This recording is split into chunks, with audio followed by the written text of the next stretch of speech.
Everyone likes to earn rewards for the things they buy. Take my friend Dustin, for example. Last summer, his washer and dryer broke on the same weekend. Not cool. So he went out and bought a new set with his rewards credit card because he knew he'd rack up a whopping 1,200 points. But did you know that those points are only worth a measly $12?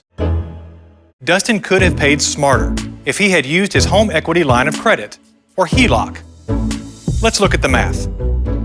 While Dustin earned $12 in points value on his rewards credit card, over 12 months, he paid $106 in interest.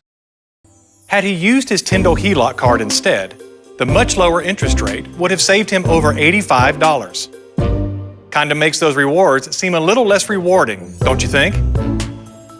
With the HELOC, you only pay interest on the amount you borrow, and your interest may be tax deductible. With the Tyndall HELOC card, you can just swipe for purchases. Pretty handy, right? So, before you consider using a rewards credit card for your next purchase, just hold that thought. And think about all the money you'll save by choosing your HELOC card instead.